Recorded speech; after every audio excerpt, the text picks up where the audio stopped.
నమస్తే,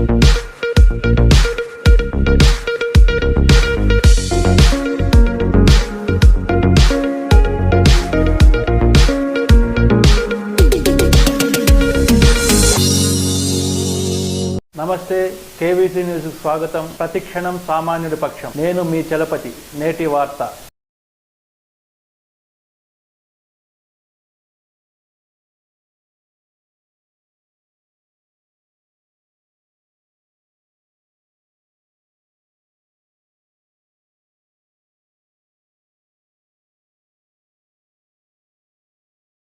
ఈరోజు పశ్చిమ నియోజకవర్గంలో 44వ డివిజన్లో నేను వైఎస్ఆర్సీపీ కార్పొరేటర్ మైలవరపు రత్నకుమారులండి. నా భర్త ఈరోజు వైఎస్ఆర్సీపీ జెండాని పగలగొడుతున్నారు, అలాగే మనం పనులు చేసుకున్నటువంటి శిలాపాలకను కూడా పగలగొడుతున్నారని చెప్పడంతో ఆయన ఒక్కడే ఈరోజు 4:30 టైంలో ఫోన్ వస్తే ఆయన ఇక్కడికి వచ్చారు, ప్రశ్నించారు. ఎందుకు పగలగొడుతున్నారని ప్రశ్నించినందుకు ఈ రోజు ఒక పథకం ప్రకారమే ఆయన మీద దాడి చేయడం జరిగింది. అది చూడండి ఎంతవరకు గాయాలైనది, తల మీద అయింది, మెడ మీద కొట్టారు, కావాలని ఒక్కడిని చేసి ఈ కూటమి వాళ్ళంతా కలిసి ఆయన మీద దాడి చేశారు.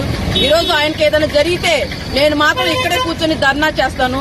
ఇంతవరకు నేను ఎక్కువ ఎవరితో కూడా మాట్లాడలేదు. కానీ నా భర్తకు కానీ ఏదైనా జరిగితే నేను ఊరుకునే ప్రసక్తి లేదు. ఇదే సెంటర్ లో ఎక్కడే కూర్చొని ఏ దిమ్మ కోసం అయితే వాళ్ళు నా భర్త మీద దాడి చేశారో ఆ దిమ్మ నెక్స్ట్ జనసేన దిమ్మ పెడదామని ప్రయత్నించారు. ఆ దిమ్మ ఎలా పెడతారో నేను కూడా చూస్తాను ఈ రోజు. అంతేగాని ప్రశ్నిస్తే చంపేస్తాను మనుషుల్ని.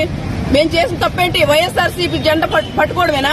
వైఎస్ఆర్సీపీ జెండా పట్టుకున్నంత మాత్రాన్ని మనుషులు చంపేస్తారా? అది ప్రభుత్వం వచ్చి ఎన్నాళ్ళైంది? 1 సంవత్సరం అయిపోయిందా? 6 నెలలు అయిందా? ఎంతకాలం అయిందండి ప్రభుత్వం వచ్చి? 1 నెల అయింది. నెలలో ఎన్ని ప్రాంతాల్లో ఎంతమంది దాడులకు గురవుతున్నారు? వాళ్ళు రక్తం కళ్ళను చూస్తే గానీ వాళ్ళకి మనశ్శాంతి కలగట్లేదు. ఈ రోజు నా భర్త చాలా ఇదిగా ఉన్నాడు, బాధగా ఉన్నాడు. నేను ఇంతకన్నా ఒక భార్యగా నా ఆవేదన. ఎందుకంటే మీ ఇంట్లో ఆడవాళ్ళు ఉంటారు, మీ ఇంట్లో ఆడవాళ్ళ మీద ఇలాంటి దాడులు జరిగితే మీకు ఎలా ఉంటుందో ఆలోచించండి. ఒక భార్యగా, ఒక ఆడదానిగా, ఒక ఆడదాని కన్నీరు ఎంతకైనా మీకు దిగదారుస్తుంది. అదోడు గుర్తుంచుకోండి. మీ ఇంట్లో ఉన్నారుగా, మీ పెద్దలు ఉన్నారుగా, చెప్పుకోలేరా? ఇలాంటి దాడులు చేయమని చెప్తున్నారా? ప్రభుత్వం చెప్తుందా ఇలాంటి దాడులు చేయమని? వైఎస్ఆర్సీపీ జెండా పట్టుకుంటే వాళ్ళని కొట్టేయండి, లేదా చంపేయండి, లేదా వాళ్ళ ఇంటి మీదకి దాడులు చేయండి అని చెప్తున్నారా ఎవరైనా? ఏంటండి ఇది? ఏ ప్రభుత్వం అండి? కొంచెం ఆలోచించండి. అధిష్టానాన్ని కూడా మేల్కోనండి, దాడులు ఆపమనండి. చెప్తారు మళ్ళీ మేము దాడులు చేయమంటలేదని చెప్తున్నారు. ఎక్కడ అవుతున్నాయి దాడులు? చూడండి వాళ్ళు నా భర్త ఎలా ఉన్నాడు. ఇది ఒక భార్యగా, ఒక ఆడదానిగా ఆవేదన అండి. అంటే అర్థం చేసుకోండి. నా భర్త ఏనైతే మాత్రం ఎవరిని విడిపించే ప్రసక్తి అయితే లేదు. ఎవరినైనా ఎదుర్కోవడానికి నేను సిద్ధంగా ఉన్నా. పోలీసుకి ఇంటిమేషన్ ఇచ్చామండి, కేసు పెట్టామండి. ఆ టైంలో నేను మాత్రం ఇంట్లో ఉన్నాను. తను ఒక్కడే వచ్చాడు, ఇక్కడికి ఒక్కడే వచ్చాడండి.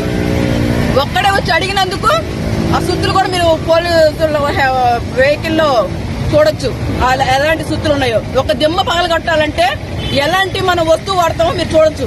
దేంతో దాడులు చేశారండి?